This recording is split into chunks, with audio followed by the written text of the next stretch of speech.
सम्मान कार्यक्रमका सभापति मोदीज्यूको सुन्नुभएको छ। मञ्चवासी तथा अन्य सम्पूर्ण साहित्यिक स्रष्टा अतिथिज्यूहरू, श्रोता दर्शकगण सम्पूर्णमा मेरो साहित्यिक अभिवादन दिन चाहन्छु। र कविता चाहिँ अब जति लेख्दै गयो त्यति गहिराइमा डुब्छ र गहिराइमा डुबेपछि झन् निस्किनै मन नलाग्दो रहेछ। त्यो किसिमको एउटा नसा लागेको हुँदाखेरि आजकल अब अलिकति कवितामा डुब्ने गर्छु। र कविता मैले वाचन गर्ने एउटा कविता त छ, त्यो कविता म तपाईँलाई भन्नेछु। र कविताको बारेमा कवि आफू बोल्नु हुँदैन भनेर कवि रुट फर्स्टले भनेका छन्। त्यस्तै अहिले विश्वमा जस्तो पाब्लो नेरुदाको कविताहरू, ल्याङस्टोन हुल्सका कविताहरू, मुकेश कुन्दन टोमसका कविताहरू, जसले सुन्दाखेरि एउटा मनमा मुटुमा एउटा शरीरमा तरङ्ग उत्पन्न गर्छ, त्यो किसिमको कविताहरू हामीहरूले लेख्न सकिरहेका छैनौँ। हामीहरूको सबै जसो एउटा नयाँ पुराना समकालीन एउटा यो भुकी सेसनको धारमा नै एक हिसाबले हामीहरू त्यही एउटा लयमा त्यही बाटोमा हिँडिरहेका छौँ। केही अब तपाईँ हामी मार्फत केही नयाँ हुनुपर्छ जस्तो लाग्छ, जबकि भर्खर म पनि सिक्दैछु र यहाँहरूसँग अब भविष्यमा अब केही राम्रो गर्न सकिन्छ कि भन्ने आशा छ। र नेपाली साहित्य, अन्तर्राष्ट्रिय नेपाली साहित्य समाज दक्षिण कोरिया च्याप्टरको यो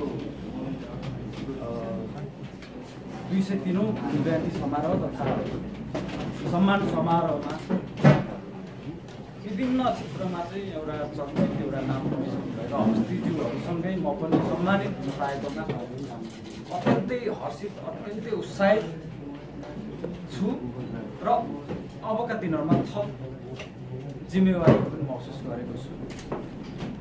र यसको लागि आयोजक अनेसास दक्षिण कोरिया च्याप्टरप्रति अनन्त अशेष धन्यवाद ज्ञापन गर्न चाहन्छु। र भानुभक्तको सन्दर्भको कुरा आउँदाखेरि अब आजभन्दा झन्डै 2 शताब्दी अघि 1871 साल असार 29 गते तनहुँको रङ्गा गाउँमा जन्मिएका, चुरी रङ्गा गाउँमा जन्मिएका भानुभक्त आचार्यको बारेमा धेरै किसिमका बहस गर्छन्। यो अहिले झन् यो नेपालको परिवर्तित राजनीतिक सन्दर्भमा अलिकति अब भानुभक्तको बारेमा विवादास्पद कुराहरू पनि आइरहेका छन्। त्यसको पनि आफ्नो ठाउँमा अध्ययन हुँदै जाला। जबकि आजभन्दा 200 वर्ष अगाडिको घटना, त्यो बेलाको परिस्थितिलाई अहिले आएर मूल्याङ्कन गर्नु आफैमा राम्रो हो। वक्ता अतिथिज्यूहरूको बारेमा भन्नुभएको छ। उहाँले गरेको एउटा आदिकविको भएको हैसियत र उहाँले चाहिँ एउटा नेपाली साहित्य, नेपाली भाषामा गर्नुभएको योगदान, उहाँले बस्नुभएको जग, जसबाट आज नेपाली भाषा यसरी एउटा सबैको एउटा साझा भाषा बनेको छ र त्यसप्रति उहाँलाई हामी सम्मान गर्नै पर्छ। र उहाँको यो 203औं जन्म जयन्तीको अवसरमा उहाँप्रति पनि हार्दिक सम्मान व्यक्त गर्न चाहन्छु। र यतिमध्ये म मेरो कविता कविता सामान्य कविता छ, समसामयिक कविता पनि हो। र अलिकति हामीले नेपालकै भूगोलहरू, खोला नाला पाखाहरू धेरै लेख्यौँ। मैले अलिकति अन्तर्राष्ट्रिय एउटा सन्दर्भ एउटा व्यापी कुराहरू यो कवितामा समेट्ने कोसिस गरेको छु।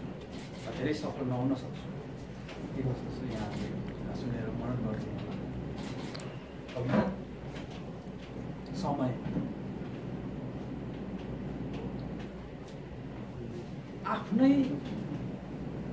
आफ्नै लासको धुप बालेर, आफ्नै लासको धुप बालेर भड्किरहेको छ मेरो आत्मा। आफ्नै लासको धुप बालेर भड्किरहेको छ मेरो आत्मा। अथवा अगरबत्ती बालेर आफ्नै मूर्तिलाई, अगरबत्ती बालेर आफ्नै मूर्तिलाई पूजा गर्दै आफैलाई यो जगतकै सर्वश्रेष्ठ ईश्वर घोषणा गर्न खोजिरहेको छु। लाग्छ म श्वास लिँदा कार्बन डाइअक्साइड र श्वास फाल्दा हाइड्रोजन फालेर अनन्त यात्रामा निस्किएको घोडा हुँ। लाग्छ म श्वास लिँदा कार्बन डाइअक्साइड र श्वास फाल्दा हाइड्रोजन फालेर अनन्त यात्रामा निस्किएको घोडा हुँ, जसको लगाम आफै आफ फुत्किन्छ मेरो यात्रामा। घाँस खाए जसरी पृथ्वीलाई कप्लक्कै एकै घाँस पारेर, घाँस खाए जसरी पृथ्वीलाई कप्लक्कै एकै घाँस पारेर आजकल म खगोल र ब्रह्माण्डको पाखातिर चर्न निस्किन्छु बेला बेला। मेरो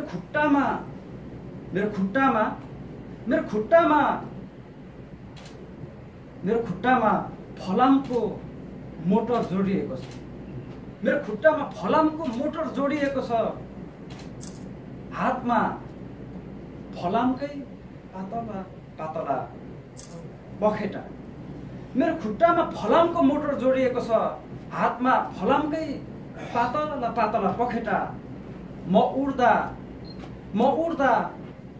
मेरो पखेटा ठोक्किन्छ। मेरो पखेटा ठोक्किन्छ यो साँगुरो आकाशको भित्तामा। म उड्दा मेरो पखेटा ठोक्किन्छ यो साँगुरो आकाशको भित्तामा। म बस्दा अन्डा जस्तै फुट्न खोज्छ यो कमजोर पृथ्वी।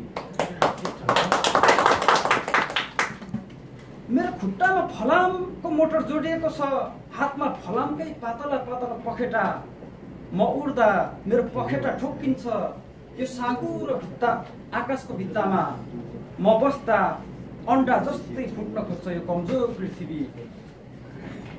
मेरो एउटै आँखाभित्र पनि नभरिने यो पुरानो ईश्वरको, मेरो एउटै आँखाभित्र पनि नभरिने यो पुरानो ईश्वरको सृष्टि ध्वस्त गरेर नयाँ सृष्टिको बिउ रोप्न खोज्छु कहिलेकाहीँ। धुलो जोडिएर बनेको पहाड जस्तै अरबौं मान्छेहरूलाई एकै ठाउँ पिसेर, धुलो जोडिएर बनेको पहाड जस्तै अरबौं मान्छेहरूलाई एकै ठाउँ पिसेर बनाइएको म त एक त्यो मूर्ति हुँ।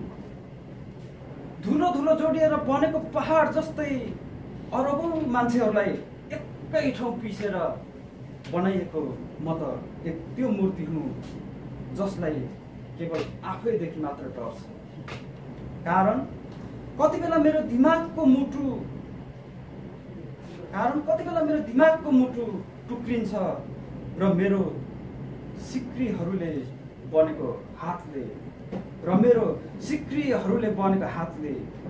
आफ्नै गर्दन निचोड्छ। कारण कति बेला मेरो दिमागको मुटु टुक्रिन्छ र मेरो सिक्रीहरूले बनेको आफ्नै हातले आफ्नै गर्दन निचोड्छ।